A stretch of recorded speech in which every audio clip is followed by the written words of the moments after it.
If you are having suicidal thoughts and you're wanting or planning to act on those thoughts, please call or text 988 or chat on 988lifeline.org. Podcast is Powerfully Navigating Suicidal Thoughts.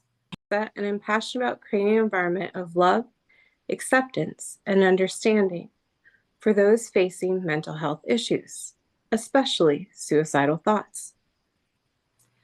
I'm Vicki, and I'm involved in powerfully living to end death by suicide. I practice the principles of family as a place of love, growth, and commitment. So I just want to say thank you for meeting with me and giving me the time to reflect. So recently on the news, there was a piece about like Hilary Duff's on-screen dad and Lizzie McGuire passed away. And I was really surprised to find out that he died from bipolar. And that's really close to my heart. And part of the reason why I've been on this mission to talk about ways to manage suicidal thoughts. So for me personally, when I was much younger and struggling, so it's kind of hard to say sometimes, what was there was the potential of like something was off, like chemically off. So I remember taking the test for depression, and that wasn't it. But the thoughts were just so strong that I was sure that there was something to do. So I went to my therapist and we took the test for depression. And at the time, it was depression, bipolar, and schizophrenia. And the result came back and she said, "Oh, I think you might, well, not might." She said, "You're borderline bipolar." And I've shared this very rarely, but when I have, people have been like, "Well, what does that mean?" So what it meant was the result was kind of like I could have it or might not have it.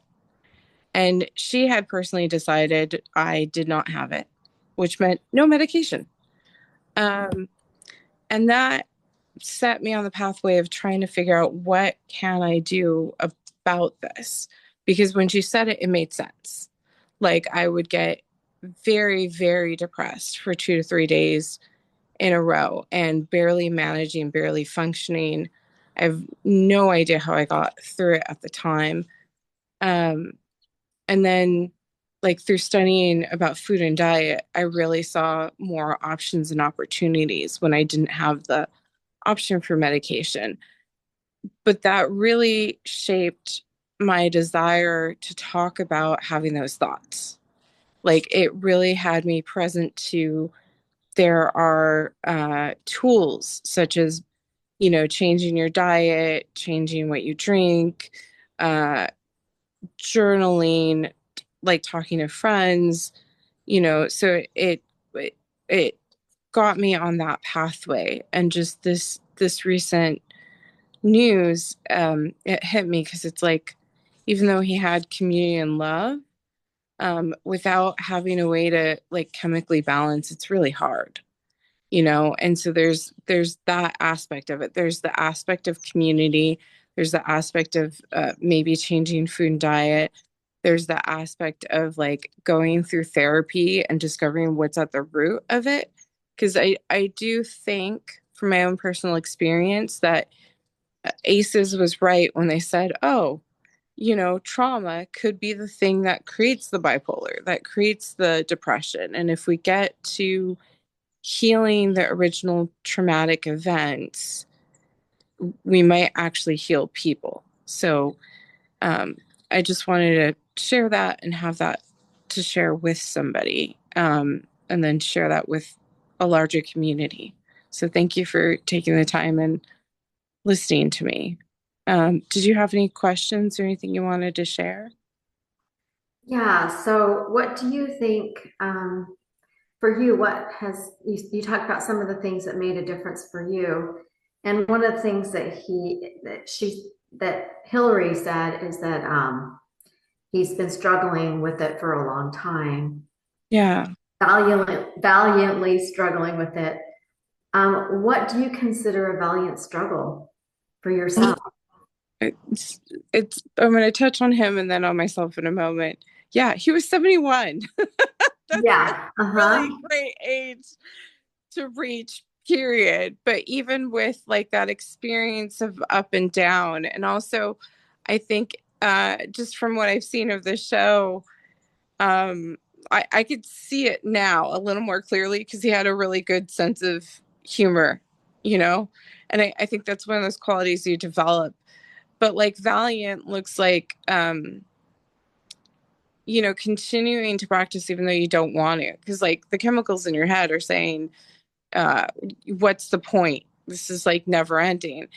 And, there'd be times where it would be less strong of that kind of conversation, but it would be less strong because a bunch of things in my life were managed, like no, not sleeping, not eating, not drinking water, I'm doomed, you know? But like having just one at a loss, like not really sleeping, is a little more manageable. So when I think about um, struggling, I think about, do you have healthy relationships? Are you sleeping enough? Are you eating enough or eating the right kinds of food for where you are chemically, or water, or have you taken enough breaks? I know that oftentimes when I talk to my friends who also have bipolar, um, it can be really hard to take breaks and do things that you love when you're at that low point. And then I also think it's a hard thing to admit to having because you can pretend that nothing's wrong for quite a bit of the time. But there's just times where it's impossible. Um, and the other thing that I think about that I wanted to say earlier is it's so hard to say that you have that because it's now a part of like the disabilities list.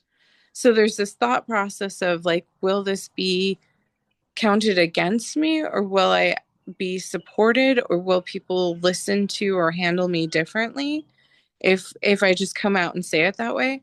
Um, so I find it challenging even for me to say, even though I feel like it's completely managed, and I do check off that box that there's nothing wrong because it's managed, right?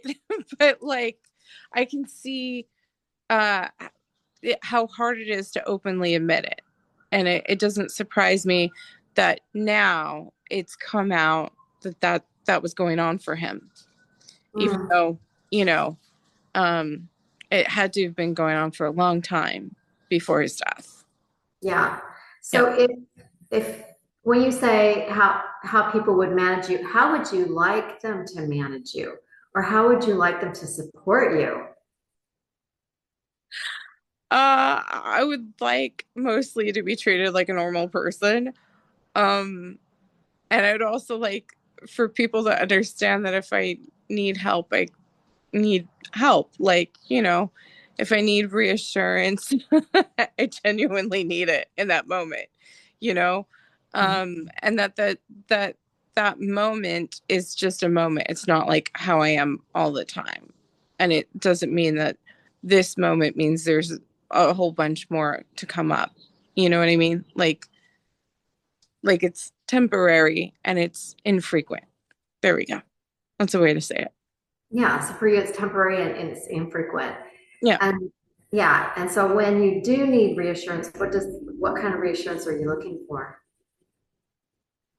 Oh, generally it's grounding that like what I'm trying to process is an accurate and valid experience.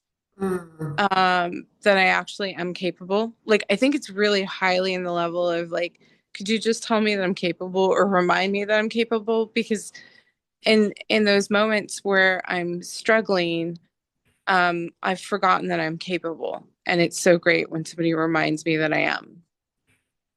yeah, so does it look like something like, I know right now you don't feel like you're capable, but I know you to be capable? Oh yes, and you could skip the first part and just say, "I knew you to be capable," you Oh, know.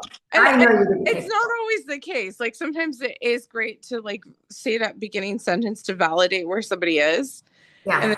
sometimes it just works to cut to the chase, right? And being somebody who's patient enough to get that maybe that first sentence is like super frustrated, and being willing to like dance with that. You know what I mean? Because sometimes I'm sure I'm like, well, that's really great that you're saying that, you know, and just have the person like be like, it is, and then go like move forward. You know what I mean? And that's definitely for me personally. I've gotten used to like, oh, we're all different, but it's great to like have these conversations. Yeah. And when's the best time to have that conversation with you? Like when you're in the middle of it? Yeah, when I'm in the middle of it, unfortunately, like when I'm really sad and when I really think that like I just can't, it is so helpful to hear that I can. And even to have somebody guide me back to looking at what is the tangible actions of can, you know? Because like Mm. moment of being like in that kind of cycle, it's hard to see that, oh, it's just really simple. You know, like you need to spend an hour finishing this thing that you don't feel like you can, or you need to do these steps, or even just hand it over to somebody else to handle it. You know what I mean? So that's all really useful. Nice. Um, that answered a lot of my questions because you said some things. I'm like, okay, well, what does that look like? And I appreciate you giving us me and the other listeners here a sense of what that looks like and how to have those conversations. And just like I had that conversation with you, that's possible to have with anybody that struggles with bipolar. What does that look like for you? How can I support you? Thank you. Yeah, thank you for being real with us today and letting us know, how that was impacting you. Thank you. All right. Bye. Um,